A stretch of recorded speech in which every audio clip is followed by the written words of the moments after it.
Buenas tardes, mi nombre es Alberto Ruiz González, estudiante del doctorado en Derechos Humanos y Litigación Oral. Estamos cursando el segundo cuatrimestre en la materia Seminario de Profundización en Defensa Oral y Litigio Estratégico 2. La unidad 1, Litigio Estratégico en temas de migración. En esta ocasión me voy a auxiliar con algunas notas porque no todo está en la memoria. Y para el tema que nos ocupa, vamos a iniciar con la siguiente conversación, que debemos de tomar en cuenta que la decisión de migrar de los grupos sociales obedece a diferentes motivos. En este caso podríamos decir que son fenómenos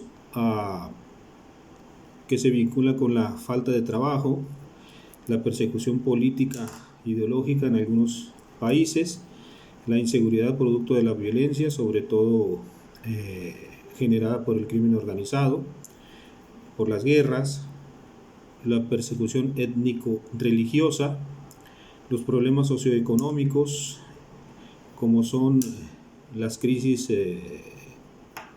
revolventes en algunos países, sobre todo de América Latina, la búsqueda de mejorar la calidad de vida, de desarrollo individual y familiar, y la oportunidad de empleo y educación para tener acceso a bienes y servicios para una mejor calidad de vida, entre otras cosas. La decisión migratoria de los grupos sociales obedece también a factores externos e internos. Los factores externos podríamos decir que falta de alternativas de trabajo, la incertidumbre social sobre la economía ya sea del lugar o del país, la inseguridad frente al crecimiento de la violencia generado por múltiples factores, y a la necesidad de satisfacer necesidades básicas. En los factores internos podríamos decir que genera una frustración el no tener buenas expectativas de vida, también para la realización personal. Además, en algunos grupos sociales, en algunas sociedades, en el caso de México, sobre todo el centro del país, hay una cultura arraigada, una cultura familiar arraigada de migrar, en este caso hacia los Estados Unidos, por ponerlo de ejemplo. Ahora, actualmente se tiene más información sobre las diferentes circunstancias de los diferentes países y podemos optar por uno o por otro. En el caso de las necesidades, como decía Maslow, que el ser humano está objetivamente orientado hacia la búsqueda de metas y objetivos para la satisfacción de sus necesidades, tanto biológicas como cognitivas, y en los países de origen o expulsores, como se les llama en algunos casos, las condiciones para lograr esos objetivos están coartadas por la situación de crisis permanente y violencia perpetua en algunos casos. Podríamos citar algunos ejemplos, pero no nos alcanza el tiempo.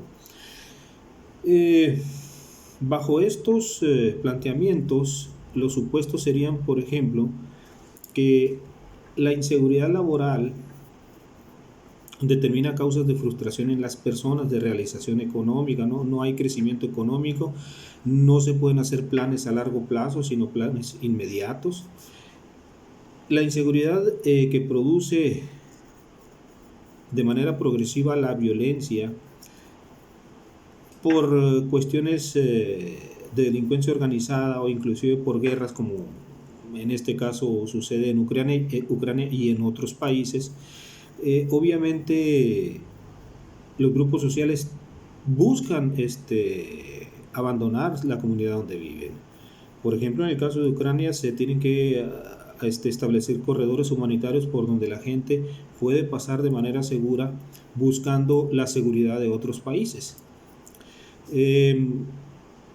La falta de oportunidades a las personas, podrían estudiar una carrera, una maestría, un doctorado, pero no existe la oportunidad de trabajo, entonces hay poco desarrollo y en algunos casos vemos gente muy capacitada académicamente que desarrolla trabajos muy básicos con pocos ingresos.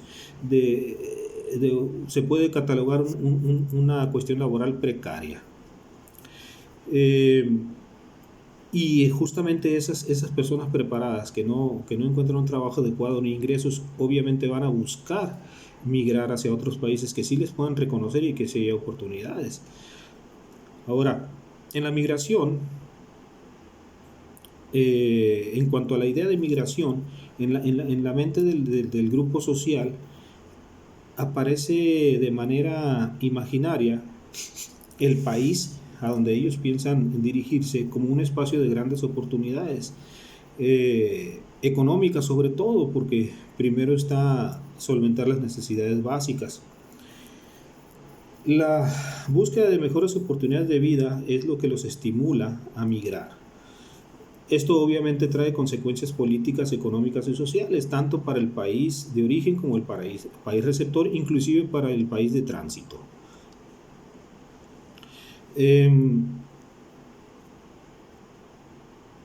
nuestro país, el 25 de mayo del 2011 se publicó en el Diario Oficial de la Federación la Ley de Migración como fundamento jurídico de política migratoria del Estado mexicano para el siglo XXI. Así lo establece más o menos la exposición de motivos. Esta ley establece una política migratoria donde se toman decisiones estratégicas para alcanzar objetivos relacionados con la atención del migrante, básicamente de manera integral, tanto de su país de origen, el país de tránsito, el país destino y el retorno en algunos casos, ¿no? Que comúnmente lo conocemos como deportación. El objetivo de esta ley también es regular el ingreso y salida de mexicanos y extranjeros del territorio nacional, así como el tránsito y la estancia de extranjeros en un marco de respeto y protección y salvaguarda de los derechos humanos. Básicamente ese es el objetivo.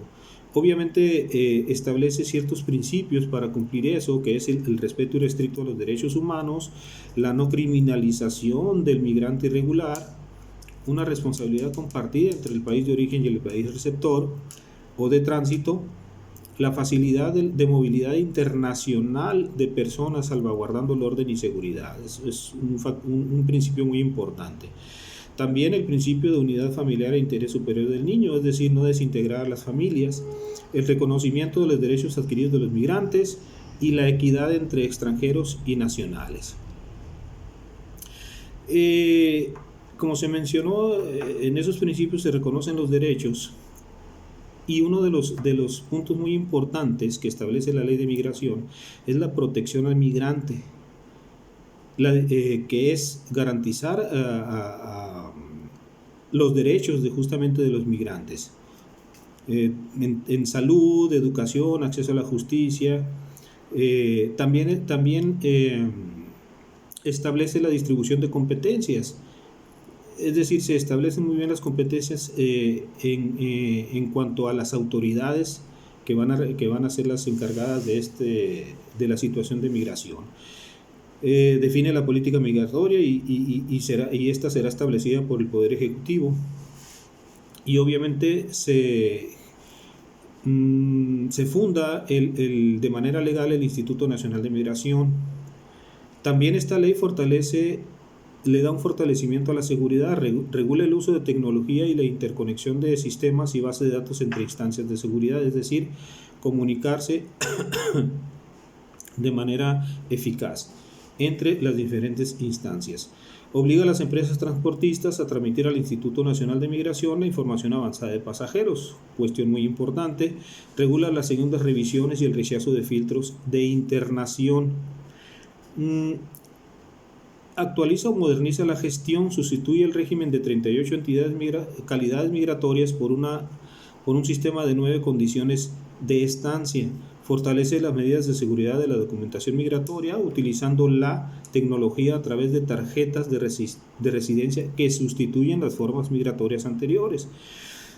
Eh, por primera vez se consignan expresamente dentro de la ley los principios que regirán la política nacional migratoria y el reconocimiento de los derechos de los migrantes. Por ejemplo, el artículo 6 de esta ley dice que el Estado mexicano, en su primer párrafo, garantizará a toda persona extranjera el ejercicio de los derechos y libertades reconocidos en la Constitución, en los tratados y convenios internacionales de los cuales sea parte el Estado mexicano, y en las disposiciones jurídicas aplicables con independencia de su situación migratoria. Este es un factor muy importante.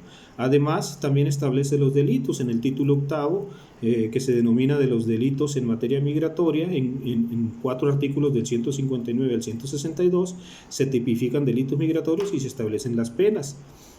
Por ejemplo, los delitos que establece son 3. El 159 dice en la fracción primera que con propósito, se impondrá una pena de 8 a 16 años de prisión y multa de 5.000 a 15.000 días de salario mínimo general. En la fracción 1, a quien con propósito de tráfico lleve a una o más personas a internarse en otro país sin la documentación correspondiente con objeto de obtener directa o indirectamente un lucro. En la fracción segunda, introduzca sin la documentación correspondiente a uno o varios extranjeros a territorio mexicano con objeto de obtener directa o indirectamente un lucro, o fracción tercera, albergue o transporte por el territorio nacional con el objeto de obtener directa o indirectamente un lucro a uno o varios extranjeros con el fin de evadir la revisión migratoria. Como se puede ver, este es un tema muy amplio, y en la defensa, utilizando un litigio estratégico, pues uno de los elementos más recurridos es el juicio de amparo. Debemos entender que este es un tema que no se va a agotar con una ley, por más completa que esté. Es un fenómeno social que existe desde la creación de la civilización del hombre, y es algo que no creo que vaya a terminar por una o por otra circunstancia. Se ha agudizado más en los últimos años, en las últimas décadas, por el factor de la globalización.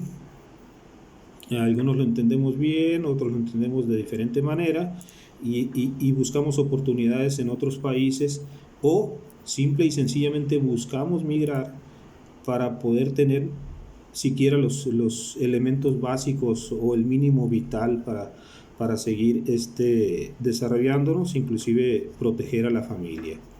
Entonces, creo que es un buen tema para especializarse, muy amplio, y repito, esto es inacabable. Por lo pronto es toda mi participación. Muchas gracias.